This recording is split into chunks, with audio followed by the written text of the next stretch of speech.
Gina Dawn Brooks was born November 28, 1975, and lived in Fredericktown, Missouri.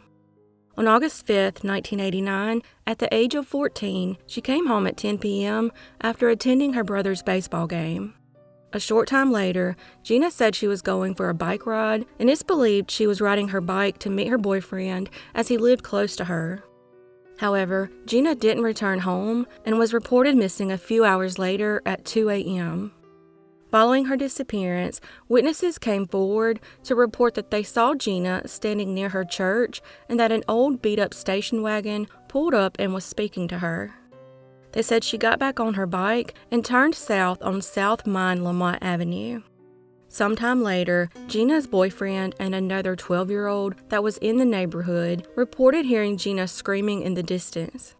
A vehicle was then seen turning left on Franklin Street and possibly heading towards Highway 67. Later that evening, a person went to Fredericktown Police Department and reported finding a girl's bicycle in the 300 block of High Street. The bicycle turned out to be Gina's, and it was located 5 blocks from her home and was in the area where the screams were heard coming from. Years later, in 1996, 3 men were implicated in Gina's disappearance by Bryant Squires' deathbed confession. Squires was dying from cancer and AIDS-related complications and implicated Nathan Danny Williams and himself in Gina's abduction and murder, along with other crimes. Williams was identified by a witness as the man seen seated in the back of the station wagon with Gina after she was taken, and witnesses were also able to identify Squires as the driver of the station wagon. Timothy Blue, a friend of both Williams and Squires, was initially implicated in Gina's disappearance as well.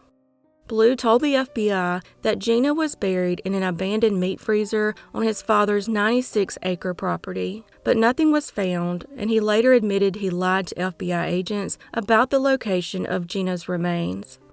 Williams pleaded not guilty to the first-degree murder charge against him in 1999. Authorities believe that he was the person ultimately responsible for the murder of Gina, and Squires and Blue helped him cover up the crime. In 2003, the murder charge against Williams was dropped. However, he remains behind bars, serving a life sentence for forcible rape and sodomy of another victim. Also, Gina isn't the only victim he's accused of murdering. In 1975, he was charged for the murder of another young woman, but that charge was also dropped for lack of evidence. On top of all that, he is the suspect in the 1979 disappearance of 12-year-old Tammy Surdom. Blue was also charged with Gina's murder, but the charges were also later dropped due to lack of evidence. But he was charged and pleaded guilty to lying to investigators about where her body could be found. Authorities still believe the men were involved in Gina's presumed murder, but stated there is not enough evidence to convict them at trial. A shocking twist came about this year, 33 years after Gina was taken. A man by the name of Jason Boyer, an Army veteran, has posted multiple YouTube videos begging for people to listen to him, particularly law enforcement. He claims that he witnessed exactly what happened to not only Gina, but also a girl named Billy Joe and many other children at the Silver Mines Campground in Madison County, Missouri. He states that his Aunt Sandra Sissel, Uncle Henry Leland, and Danny Williams and other adults are responsible for Gina's death and sex trafficking. Recently, he has been posting YouTube videos detailing the events that he witnessed firsthand after Gina was abducted and up to her murder. He said the night Gina was abducted, she was brought back to a campground where other adults and 15 other children were. Behind me is where the tent was, one of the tents, and where I'm sitting at is a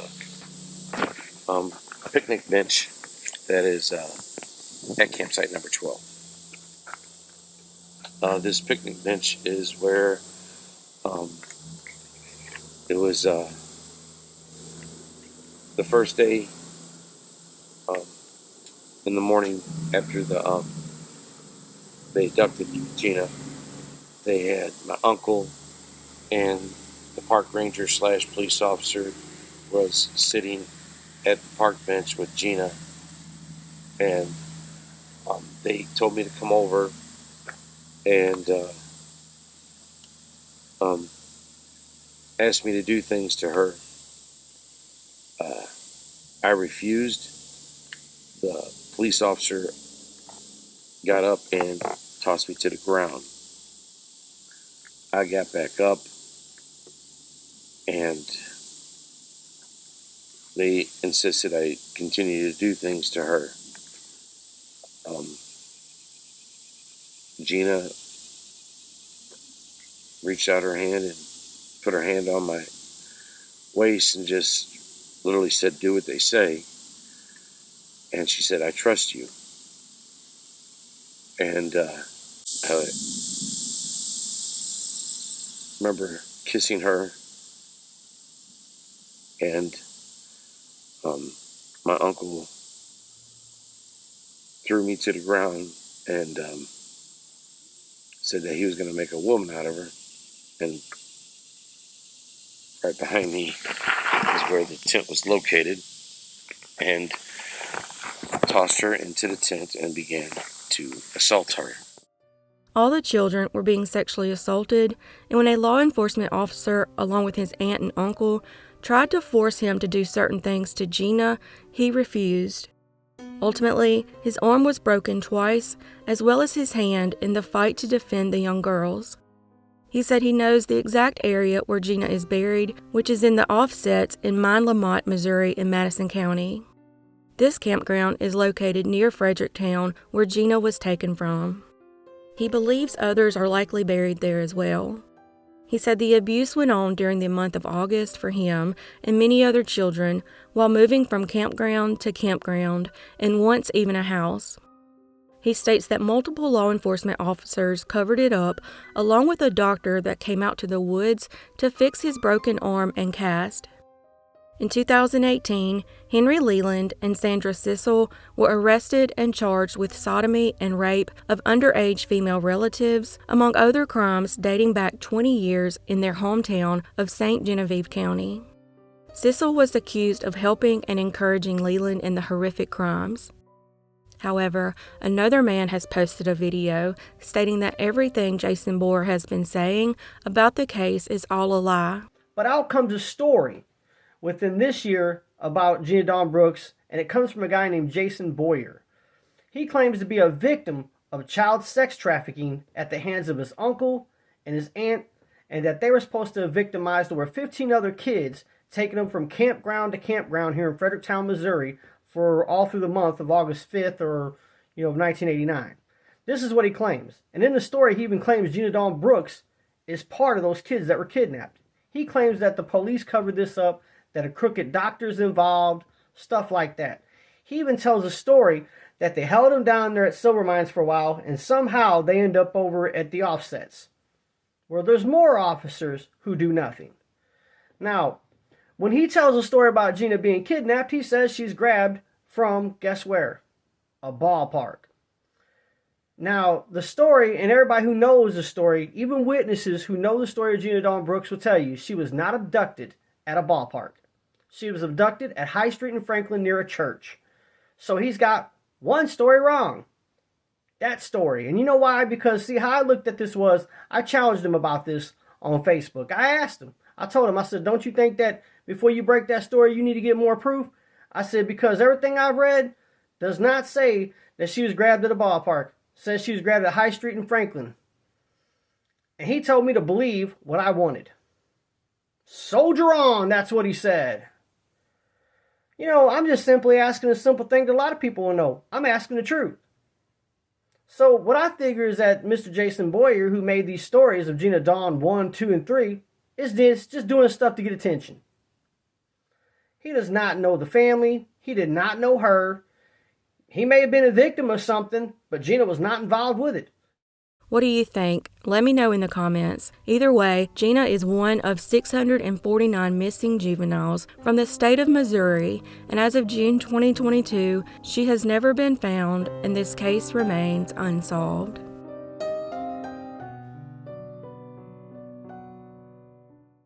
Jason Mark Huff was born on June 20th, 1973, and later served in the U.S. Army as an NCO infantryman and platoon sergeant. At the age of 47, he was living in Cameron, Missouri, and working as a high-ranking corrections officer for the Missouri Department of Corrections. He was also a soccer coach and a father of 2 daughters. He was very well liked and respected in his community and described as someone with a lot of integrity and honor and an all-around nice guy. In May 2018, a group of 209 offenders in the Cameron prison staged a protest, refusing to return to their housing units after the evening meal. The incident turned into a major disturbance that involved 78 offenders, lasting 6 hours, and caused over $1 million in damages. Before the violence worsened, Jason and a couple other men ensured the safety of staff and offenders in harm's way by quickly and safely evacuating staff and offenders from the building containing the rioters inside and prevented serious injury. He later received an Award of Valor for his actions. On November 11, 2020, he left his home in Cameron to run some errands. He was seen on surveillance cameras visiting multiple stores in St. Joseph, Missouri, and was also seen at a TrexMart gas station just off Interstate 29 in Dearborn, Missouri, in the early morning hours of November 12th. He appeared fine, but this would be the last sighting of him, and he would mysteriously go missing. On November 13th, his white 2014 Volkswagen Passat was found by an area farmer abandoned on a rural road near soybean fields in the rural Clinton County, Missouri. This location was 4 miles north of Plattsburgh and about 25 miles from the TrexMart in Dearborn. The car wasn't linked to him until the next day when he was reported missing by his family, which was 3 days after he left home. The Cameron Police Department and Clinton County Sheriff's Department began working together to try to locate Jason. Law enforcement and fire departments conducted a large area search with UTVs and 2 drones in the area where Jason's vehicle was located, along with many volunteers. Many speculate that the car might be a red herring and possibly placed there to throw off the investigation. Those that know him state that he would have never walked away of his own accord. The Cameron Police Department and his family are being very hush-hush about the case and not releasing many details. As of June 2022, he has never been found and this case remains unsolved.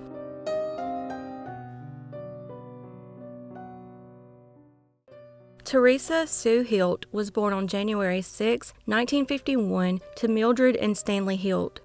She went by Tess and was described as bubbly, friendly, and outgoing. Tess graduated Chillicothe High School in 1969, and 4 years later, at the age of 22, she received a bachelor's degree in secondary and elementary education with a major in music education from Northwest Missouri State University in Maryville, Missouri. She was also enrolled in a graduate program leading to a Master of Science degree in guidance and counseling, and she served as a student teacher at the very high school she graduated from. She participated in the marching band, was editor of the school yearbook, was in multiple music groups and several productions, including playing the character Peppermint Patty in You're a Good Man, Charlie Brown. She was living in the College Gardens apartment, and as a very trusting person, she never locked her apartment and kept a notepad by the door for messages to be left if she wasn't home. On August 3, 1973, she spent some time in town with Edward Happel and then returned to his apartment, which was in the same complex as hers.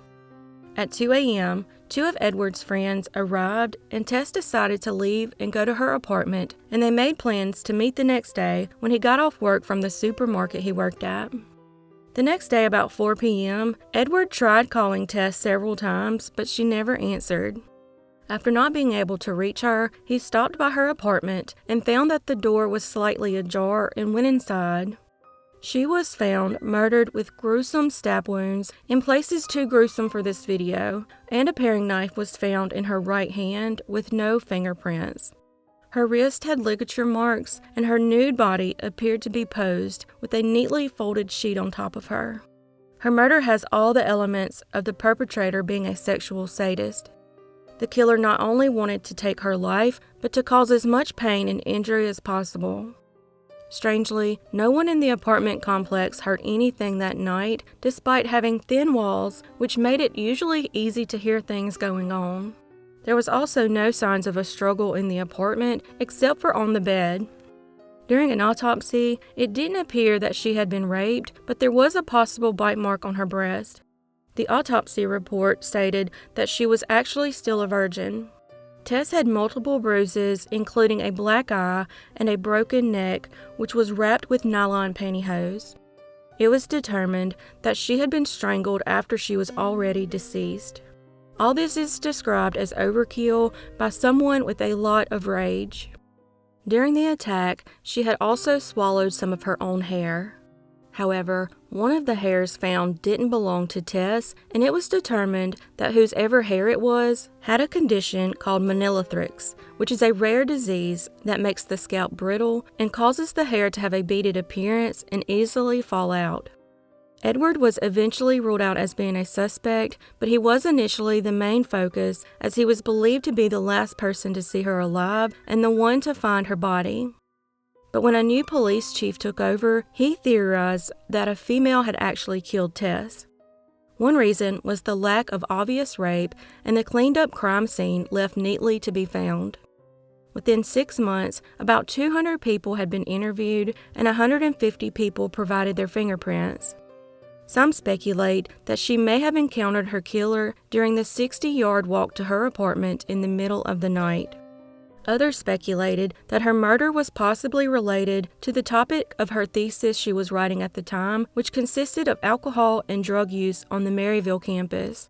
She had been interviewing multiple local alcoholics and drug users. In a tape recording found in her home, Tess described one man as poorly groomed and mentioned that she intensely disliked him as he continually pawed at her. Shamefully, it was later determined, many years later, that evidence such as the bedsheet, knife, hair samples, and DNA had all vanished and were now missing. After her murder, her wallet was found near the adjacent railroad tracks, and some of her traveler's checks were found in another separate location in an opposite direction from her apartment. One student had refused to take a polygraph exam, and a write-up about it was put in the newspaper. Although it didn't specify if this student was a male or female, rumor has it that it was a female that was known to be aggressive and to be jealous of Tess. It was reported that Tess was seeing an older man, but no other details have been given, such as who he was or if he was a professor at the college. Edward named his firstborn daughter Teresa, and he has since passed away. At some point, some vandals damaged headstones in Edgewood Cemetery, where she is buried, and her headstone was one of them, and her mother had to pay to have it replaced. Alice DeSterler, a blogger with Defrosting Cold Cases, spoke about this case in a presentation, and here's what she had to say. From all the information that we got in, I've been able to draw a mind map of what I think the motive is for her murder: jealousy, either involving a young man or an older man. The young man had an interest in Teresa, but there were people who had an interest in the young man. And in the older man's case, Teresa herself had indicated to friends that she was interested in him, but she was also fearful for him. Why exactly, that is for police to find out, but you can think about a partner finding out about an affair.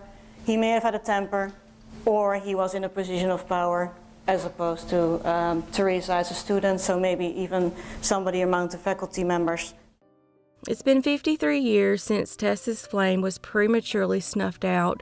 She would be 71 years old today, likely a grandmother or even a great-grandmother, but as of June 2022, her killer has never been found, and this case remains unsolved.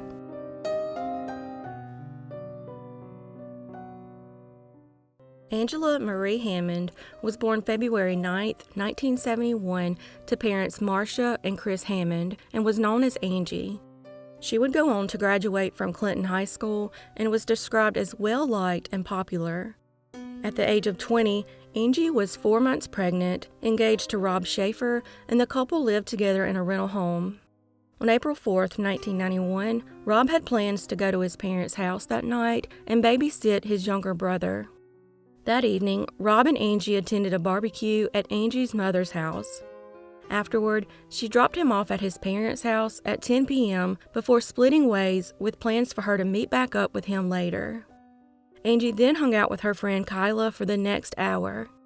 At 11:15 p.m., Angie stopped outside the Food Barn store in the center of Clinton at the corner of 2nd Street and Jefferson, which was only 7 blocks from Rob, to use the payphone. She called to tell him she was too tired to meet with him as planned and was going home instead. As they were talking, she mentioned a filthy, bearded man in an old truck circling around.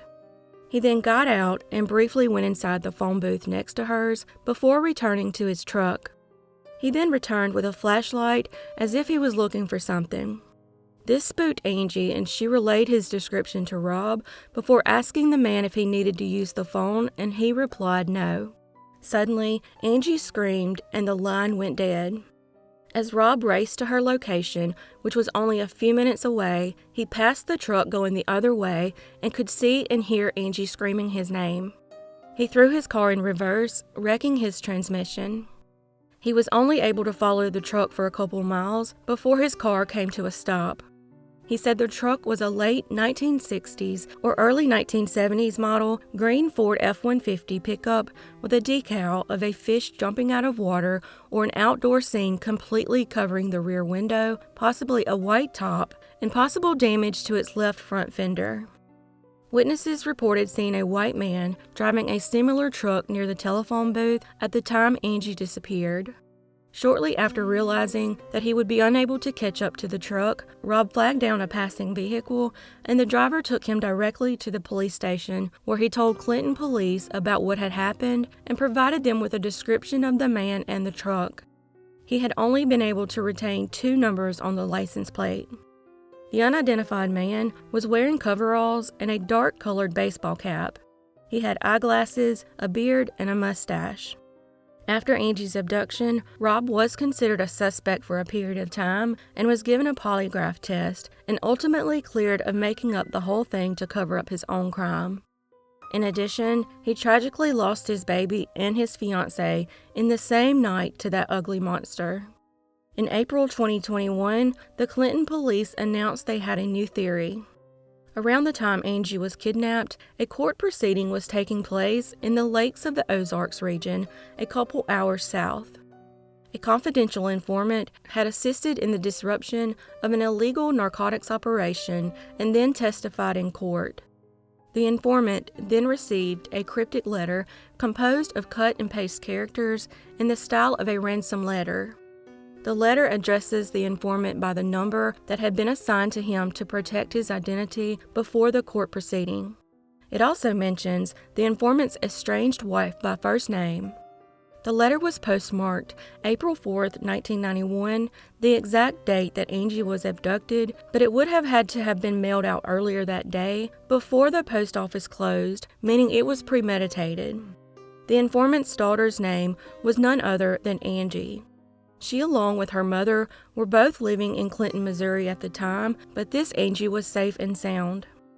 After speaking with several people, investigators theorized that Angie was taken in a case of mistaken identity and as retribution for the informant providing information that led to the prosecution and disruption of this criminal enterprise. They believe a plan was devised to kidnap the informant's daughter, but a mistake was made and they targeted the wrong Angie. It is also of note that both Angies bear a striking resemblance to each other. However, many believe this theory is too far-fetched. Another theory is that Angie's case may be linked to 2 other Missouri women that were abducted before Angie. Cheryl Ann Kinney disappeared after locking up a convenience store in Nevada, Missouri on February 27, 1991. Trudy Darby, another convenience store worker in Max Creek, Missouri, was abducted from her workplace on January 19, 1991, 6 weeks prior to Angie's disappearance. Her nude body was found with a gunshot wound in the Little Neongua River 2 days later. Half-brothers Jesse Rush and Marvin Cheney were later convicted of the robbery and Trudy's rape and murder. There are similarities between the three cases, but there is no hard evidence to link them. Last theory is she was abducted by a serial killer, and the fish decal seen on the back of the truck's window was easily removable to deter his truck from later being recognized. As of June 2022, Angie has never been located, and this case remains unsolved.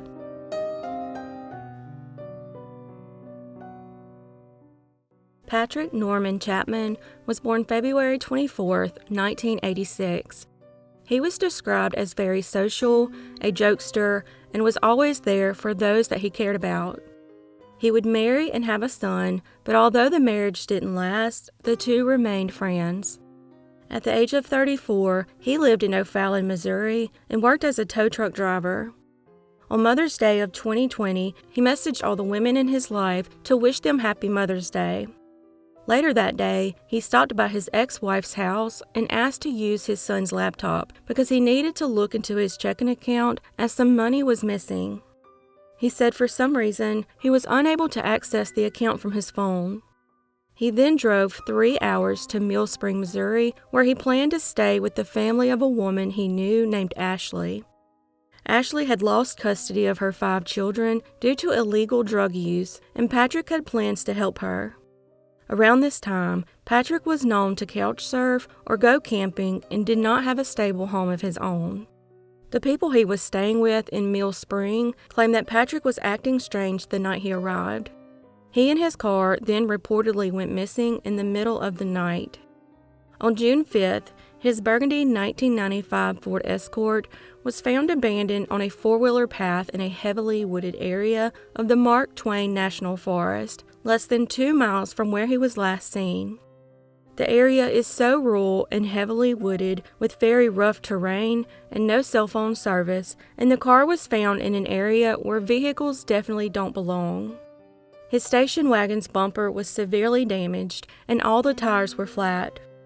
Patrick's identification, medication, wallet, which had no cash in it, and other belongings were found inside the car. However, his car keys and cell phone were missing. His family reports that the car was wiped clean of all fingerprints. His family back home wouldn't realize he was missing right away due to him often camping in areas that don't have cell service. It was about 3 weeks before Ashley's father told Patrick's family that he hadn't been seen during that period of time. A perimeter around the area the car was found has been searched many times, but nothing has been found. 4 months later, the property he went missing from was also searched. If anything was found, that information has not been released to the public. A missing person report was filed on May 30th, 2020, but he was last seen on May 10th. Patrick's mother was familiar with the family that Patrick was staying with. They had been exchanging casual text messages, and they never once mentioned that Patrick was missing, and strangely, they had given Patrick's beloved dog away. But the person they said they gave the dog to denied knowing anything about a dog. Also, the neighbor said that the dog was seen coming in and out of the woods on their land for 6 weeks and was ultimately returned to Patrick's family. The people he had been staying with also gave some of Patrick's belongings away instead of giving them to Patrick's family. It was also discovered that prior to law enforcement retrieving his vehicle, a local couple later admitted to stealing items from the car when they saw it abandoned. Ashley's parents allegedly drove past the search teams, yelling profanity and flipping the bird. Many speculate that these people know more than they're revealing. Patrick's family remains frustrated without answers, and his son has been growing up without his father, and as of June 2022, this case remains unsolved.